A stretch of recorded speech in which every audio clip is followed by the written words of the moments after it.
आज आप जो सुनने जा रहे हैं, शायद आपने कभी किसी किताब में नहीं पढ़ा होगा, शायद आपने किसी गुरु से नहीं सुना होगा, क्योंकि यह ज्ञान शब्दों का नहीं, चेतना का है। लोग पूरी जिंदगी दुनिया को समझने में लगा देते हैं, पर अपने भीतर उठती उस एक मौन आवाज को कभी नहीं सुनते। और आज पहली बार हम उसी आवाज को सुनने की कोशिश करेंगे, उस आवाज को जो आपके जीवन की दिशा बदल सकती है। यदि आपने इसे सच में स्वीकार कर लिया, अगर आप यह सोचकर आए हैं कि यहां आपको बस प्रेरणा मिलेगी, तो सावधान रहिए। यहां हम आपको सांत्वना नहीं देंगे, हम आपको स्वयं से मिलाएंगे, और स्वयं से मिलना आसान नहीं होता। यह आपके हर भ्रम, हर नकली पहचान, हर उधार लिए गए सत्य को तोड़ देगा। तो अगर आप सच में कुछ नया सीखने नहीं, नई तरह से जीने आए हैं, तो इस वीडियो के अंत तक न केवल आपकी सोच बदलेगी, बल्कि शायद आप स्वयं को पहली बार देखने की शुरुआत करेंगे। अब बैठ जाइए, शब्दों से नहीं, मौन से सुनिए, क्योंकि आज हम बात करेंगे उस सबसे गहरी लड़ाई की, जो इंसान दुनिया से नहीं, अपने ही भीतर से लड़ता है।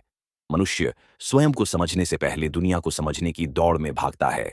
वह अपने चारों ओर की भीड़, शोर, प्रतिष्ठा और पहचान के मायाजाल में इतना उलझ जाता है कि भीतर की उस धीमी परंतु सत्य स्वर को कभी पूर्ण रूप से सुन ही नहीं पाता, जो निरंतर उसे प्रश्नों की ओर बुलाता रहता है। यह आवाज कभी आदेश नहीं देती, कभी चीखती नहीं। ये बहुत विनम्र, बहुत मौन, बहुत गहरी होती है, इतनी कि उसके पार उतरना साहस नहीं, संपूर्ण आत्मसमर्पण मांगता है।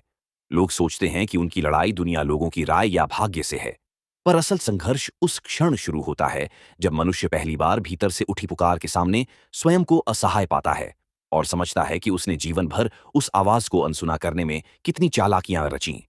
वह आवाज अक्सर इतनी शांत होती है कि कोई उसे सुनने की जगह तलाश भी नहीं करता, क्योंकि मनुष्य को शोर से प्रेम है, चहल पहल से, बाहरी युद्धों से, ऐसी परिस्थितियां जिन्हें दिखाकर वह स्वयं से बच निकल सके।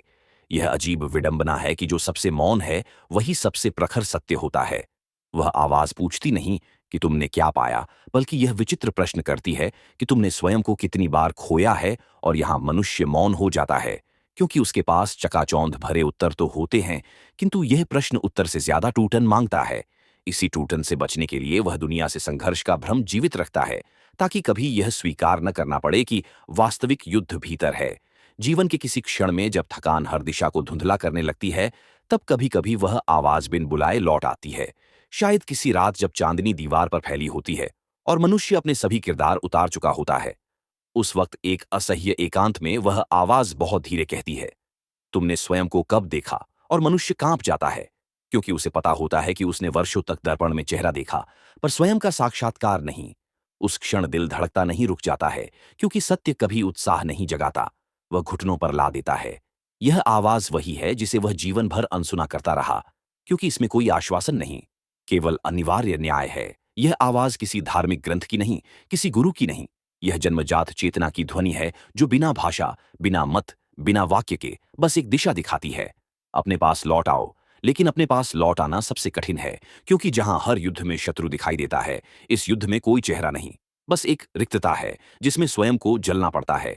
इसलिए मनुष्य बाहरी संग्राम चुनता है, धर्म, राजनीति, नैतिकता, यहां तक कि प्रेम तक, क्योंकि वहां वह लड़ सकता है, जीत सकता है और कहानी बन सकता है। पर इस आंतरिक युद्ध में न कोई दर्शक होता है, न इतिहास, न स्मृति। यहां केवल स्वयं साक्षात्कार है, जो न सम्मान देता है, न सुरक्षा। दुनिया की लड़ाइयां सरल होती हैं, वे शोर करती हैं और जनता की तालियां प्राप्त करती हैं। परंतु यह भीतर की लड़ाई एक गहरे कुहासे में होती है, जहां कोई मार्गदर्शक नहीं, कोई मानचित्र नहीं। यह लड़ाई हारकर भी जीत की अनुभूति दिलाती है, पर जीतकर भी मृत्यु का आभास कराती है। मनुष्य जीवन भर इससे बचने के लिए वाद विवाद करता है, तर्क गढ़ता है, दूसरों को दोष देता है। पर सत्य यह है कि वह सबसे ज्यादा अपने ही अंतर्मन से भयभीत है, क्योंकि वहां उसे समझना पड़ता है कि सारी आकांक्षाएं, अहंकार, विजय, पराजय सब अस्थायी पात्र थे। वह स्वयं कभी मंच पर उतरा ही नहीं। इस आवाज का सबसे दुखद पहलू यह है कि यह प्रकट नहीं होती जब आप तैयार हों। यह तब प्रकट होती है जब आप किसी कारणवश टूट चुके होते हैं, और उसी क्षण यह परीक्षा लेती है कि आप भागेंगे या ठहरेंगे। यदि मनुष्य भाग गया, तो जीवन भर वही प्रश्न उसे पीछा करते रहेंगे, अनकहे, अस्वीकार्य और अधूरे। और यदि ठहर गया, तो अस्तित्व उसका परिशोधन शुरू कर देता है। पर उस मार्ग पर पहली भेंट शांति से नहीं, बल्कि शून्यता से होती है।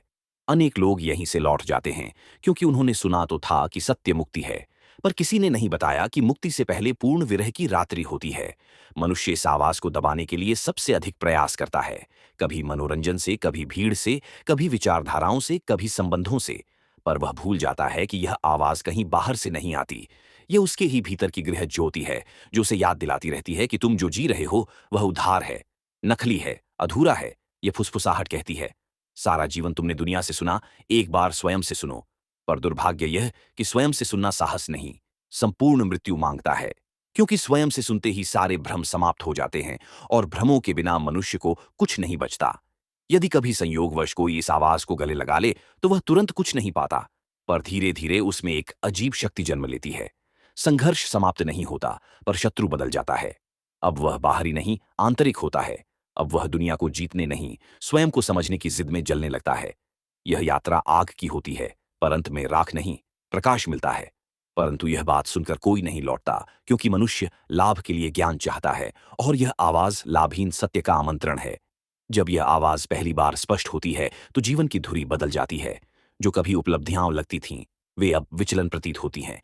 जो कभी संबंध थे, वे अब भूमिका लगते हैं, और जो कभी स्वयं था, वह अब छद्म लगता है। यहाँ एक भयानक मोड़ आता है। मनुष्य या तो उच्चतम छल में लौट जाता है, या पूर्ण समर्पण में आगे बढ़ता है। यही वह युद्ध है जिसके बारे में किसी भी शास्त्र ने स्पष्ट नहीं कहा, क्योंकि यह युद्ध व्यक्ति में घटित होता है, समाज में नहीं। और अंत में सत्य यह है कि जो इस आवाज से नहीं जीता, उसने कुछ भी नहीं जीता, क्योंकि यह आवाज ही एकमात्र दर्पण है जिसमें तुम्हारा वास्तविक चेहरा प्रकट हो सकता है। तुम हजारों सफलताओं के साथ मर सकते हो, पर यदि इस आवाज को कभी नहीं सुना, तो तुम अनसुने जन्म की भांति विदा हो जाओगे। यह युद्ध जितना भयानक है, उतना ही दिव्य भी, क्योंकि इसमें विजय तुम्हारी नहीं, तुम्हारे माध्यम से सत्य की होती है। और इसी क्षण मनुष्य पहली बार समझता है, जीवन कभी बाहर नहीं था,